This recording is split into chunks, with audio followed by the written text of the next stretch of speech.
perkembangan pembelajaran PAUD. Di sini ada 4 materi. Yang pertama saya sendiri akan menjelaskan tentang bagian kerangka kurikulum, dan yang kedua yaitu ada Pak Hasana yang akan menjelaskan tentang merancang pembelajaran berdasarkan elemen pencapaian pembelajaran PAUD, sedangkan bab 3 yaitu akan disampaikan oleh Syarif Hidayatullah tentang pengalaman belajar yang bermakna bagi anak ini, dan bab keempat yaitu bab Qur'atul tentang asesmen. Baik, di sini saya langsung saja ke materi pertama yaitu tentang bagian kerangka kurikulum. Bagian kerangka kurikulum di sini yaitu ada 5. Yang pertama adanya integrasi konsep profil belajar Pancasila sebagai misi yang mendukung tujuan pendidikan nasional.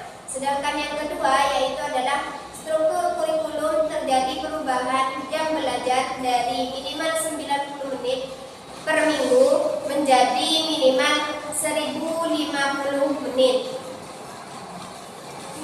per minggu. Sedangkan yang kedua yaitu adalah reformulasi cakupan capaian pembelajaran. Sedangkan yang ketiga yaitu fokus pembelajaran dalam kurikulum ini ada di akhir periode PAUD TK atau peserta didik usia 5-6 tahun. Sedangkan yang kelima yaitu adanya konsep kurikulum operasional sekolah merumuskan konsep disiplin belajar dan asesmen pada pembelajaran dengan paradigma baru. Jadi kurikulum yang sebelumnya, kurikulum 13K13 itu sekarang sudah menjadi kurikulum Merdeka, di mana di sini konsepnya yang awalnya pembelajaran 90 menit itu sekarang menjadi 1050 menit per minggu. Jadi nanti contohnya ada di bagian bab 2. Sedangkan yang B yaitu adalah prinsip pembelajaran pada anak usia dini. Di sini ada 5 prinsip. Yang pertama yaitu adalah pembelajaran dirancang dengan mempertimbangkan tahap perkembangan dan tingkat pencapaian peserta didik saat ini sesuai kebutuhan belajar, serta mencerminkan karakteristik dan perkembangan yang beragam sehingga pembelajaran menjadi bermakna dan menyenangkan. Jadi di kurikulum Merdeka ini pembelajaran dibebaskan sesuai keinginan guru. Jadi sehingga terciptanya pembelajaran yang bermakna dan menyenangkan. Sedangkan yang kedua yaitu adalah pembelajaran dirancang dan dilaksanakan untuk membangun kapasitas untuk menjadi pembelajaran sepanjang hayat. Sedangkan yang ketiga yaitu proses pembelajaran mendukung perkembangan kompetensi dan karakter peserta didik secara holistik. Jadi di sini pembelajarannya itu secara holistik ataupun secara abstrak dan secara nyata. Jadi di kurikulum Merdeka ini kita bebas memberikan pembelajaran sesuai capaian yang ingin kita peroleh, seperti itu. Sedangkan yang ketiga, yang keempat yaitu pembelajaran yang relevan, yaitu pembelajaran yang dirancang sesuai konteks lingkungan dan budaya peserta didik, serta melibatkan orang tua dan masyarakat sebagai mitra. Sedangkan yang kelima yaitu pembelajaran berorientasi pada masa depan yang berkelanjutan. Selanjutnya yaitu C, prinsip asesmen. Prinsip asesmen di sini ada 5 prinsip. Yang pertama, asesmen merupakan bagian terpadu dari proses pembelajaran, memfasilitasi pembelajaran dan menyediakan informasi yang holistik sebagai umpan balik untuk guru, peserta didik, dan orang tua agar dapat memandu mereka dalam menemukan strategi pembelajaran selanjutnya. Yang kedua, asesmen dirancang dan dilakukan sesuai dengan fungsi asesmen dengan keluasan agar dapat menentukan teknik dan waktu pelaksanaan asesmen sehingga tujuan pembelajaran menjadi efektif. Yang ketiga yaitu asesmen dirancang secara adil, proporsional, valid, dan dapat dipercaya. Sedangkan yang keempat yaitu laporan kemajuan belajar pencapaian peserta didik bersifat sederhana dan inovatif. Sedangkan yang kelima, hasil asesmen digunakan oleh peserta didik, pendidik, tenaga kependidikan, dan orang tua sebagai bahan refleksi untuk meningkatkan mutu pembelajaran. Jadi asesmen ini akan dibahas di bab keempat. Selanjutnya yaitu adalah D. D yaitu adalah profil pelajar Pancasila. Profil belajar Pancasila kemarin kan ada 3, jati diri, STEAM, literasi, ya itu, literasi dan STEAM. Dan satu jati diri, ya jati diri. Pokoknya ada 3. Sedangkan profil Pancasila di sini yaitu yang berbunyi di annos ini ya. Yang pertama yaitu beriman kepada Allah Subhanahu wa taala yang Maha Esa dan berakhlak mulia. Sedangkan yang kedua bertingkat kebernikaan global. Yang ketiga bergotong royong. Yang keempat mandiri. Yang kelima menalar kritis. Dan yang keenam kreatif. Jadi dari proses belajar profil Pancasila itu menimbulkan 6 dimensi yang disebutkan tadi. Sedangkan yaitu adalah jam belajar. Di mana jam belajar harian, ada jam belajar harian, ada jam belajar saat sedang mengerjakan proyek belajar Pancasila dari buku. Sedangkan F yaitu kurikulum operasional sekolah. Kurikulum operasional sekolah di sini adalah kurikulum yang dikembangkan sendiri oleh satuan pendidikan dalam mengembangkan satuan pendidikan. Jadi kurikulum operasional ini sesuai pendidik ingin membuat rencana pembelajaran yang seperti apa, sesuai dengan satuan pautannya ataupun sesuai dengan kesepakatan PAUD. Baik, selanjutnya saya berikan kepada materi kedua yang akan menjelaskan tentang merancang pembelajaran berdasarkan elemen capaian pembelajaran. Mbak Rifa, silakan. Assalamualaikum warahmatullahi wabarakatuh. Waalaikumsalam warahmatullahi wabarakatuh. Mengenalkan karakteristik capaian pembelajaran. Capaian pembelajaran jenjang PAUD menjabarkan capaian yang diharapkan terjadi di akhir pembelajaran pada satuan PAUD. Ada beberapa karakteristik dari capaian pembelajaran yang ada di kurikulum. 1. Capaian pembelajaran disusun per fase, bukan per tahun. Artinya, capaian pada akhir fase fondasi atau saat anak selesai pada jenjang PAUD, bukan capaian yang ingin dicapai pada setiap jenjang.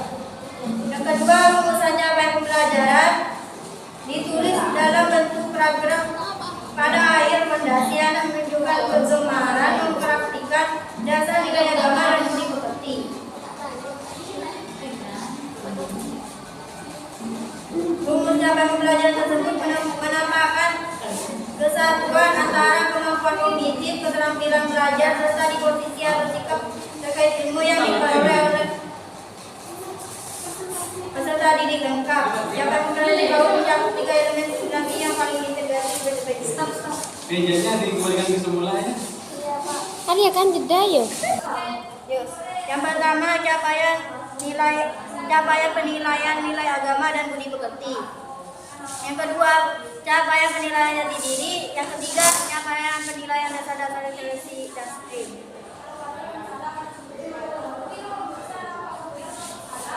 B. Mengenal elemen capaian pembelajaran. Yang pertama, capaian pembelajaran nilai agama dan budi pekerti, yaitu anak mengenal dan mempraktikkan nilai dan kewajiban ajaran agamanya. Anak juga mengamalkan nilai-nilai ajaran agamanya dalam interaksi dengan sesama dan alam. Yang kedua, capaian penilaian jati diri. Anak memiliki sikap positif dan berpartisipasi aktif dalam menjaga kebersihan, kesehatan, dan keselamatan diri. Yang ketiga, capaian penilaian dasar-dasar literasi dan STEAM. Anak menunjukkan kemampuan mengenali dan memahami berbagai berbagai informasi, anak mampu mengkomunikasikan pikiran dan perasaan.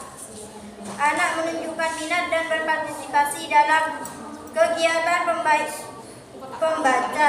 Anak menunjukkan rasa ingin tahu melalui observasi, eksplorasi, dan eksperimen. C. Menerjemahkan capaian pembelajaran ke dalam kurikulum operasional sekolah. 1. Menentukan tujuan pembelajaran, yaitu satuan PAUD. Menentukan tujuan pembelajaran untuk tiap elemen capaian pembelajaran yang mengacu pada capaian pembelajaran dengan mempertimbangkan visi dan misi satuan PAUD. Yang kedua, menyusun rencana pelaksanaan pembelajaran. Pada tahap ini, pendidik membuat rencana pelaksanaan pembelajaran berdasarkan tujuan pembelajaran yang telah ditetapkan pada kurikulum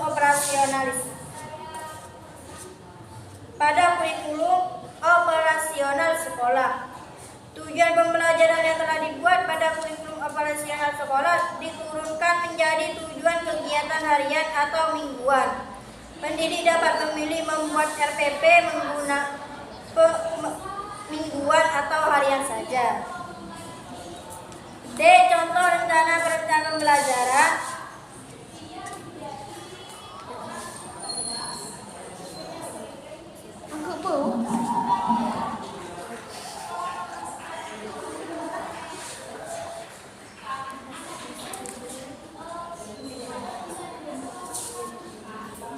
Refleksi guru. Anak-anak menunjukkan minat yang cukup besar saat berkunjung ke pasar ikan. Pada saat membuat peta konsep berdasarkan pengalaman kunjungan ke pasar ikan, anak-anak cukup antusias menyumbangkan gagasan. Semua anak tersebut terlibat aktif.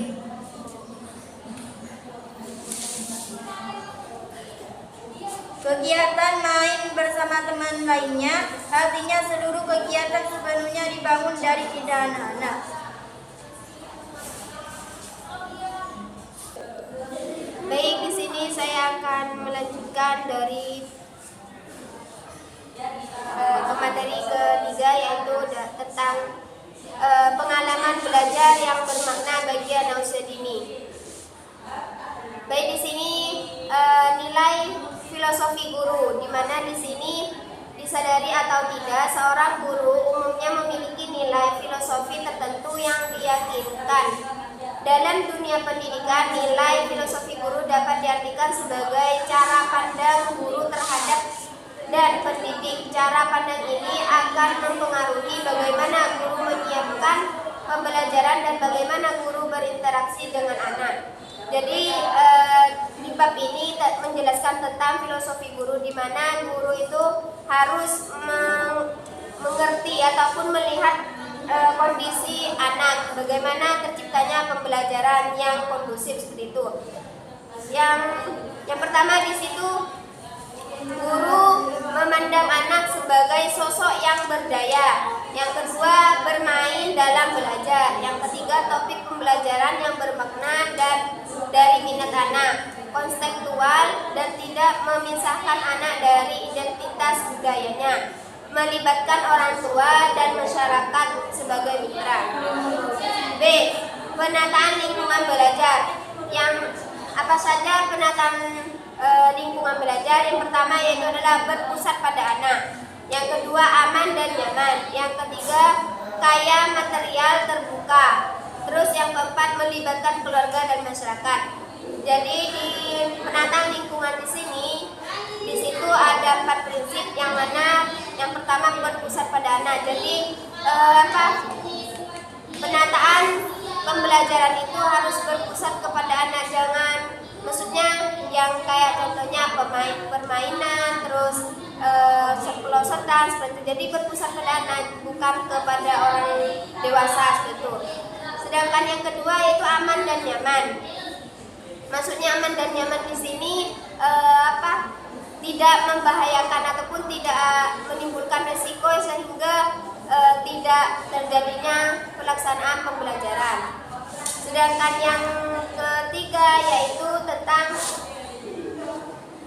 terbuka. Jadi semacam bebas seperti itu. Bebas dalam artian dalam pengawasan seperti itu.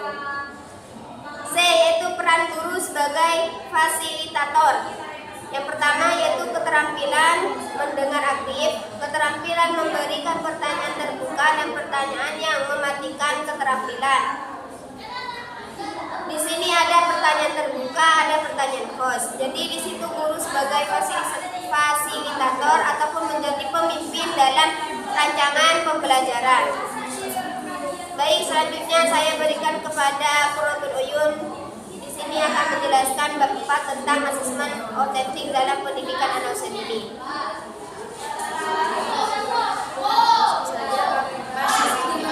Asesmen autentik dalam pendidikan anak usia dini.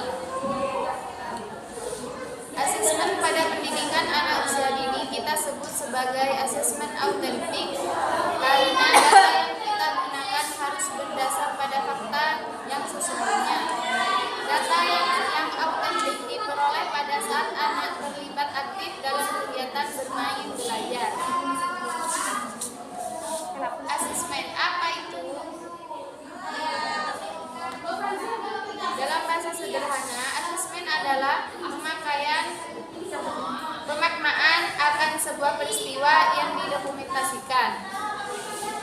Asesmen adalah interpretasi akan sebuah data dokumentasi. Bentuk dokumentasi berupa foto, video, atau catatan celoteh anak. B. Asesmen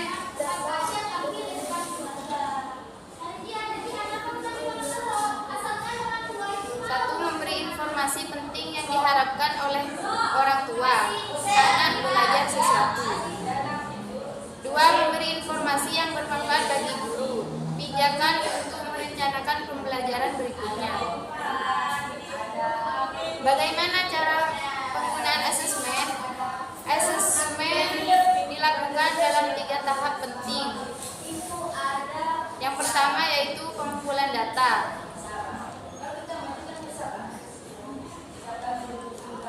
Yang kedua, pengolahan data. Yang ketiga, pelaporan.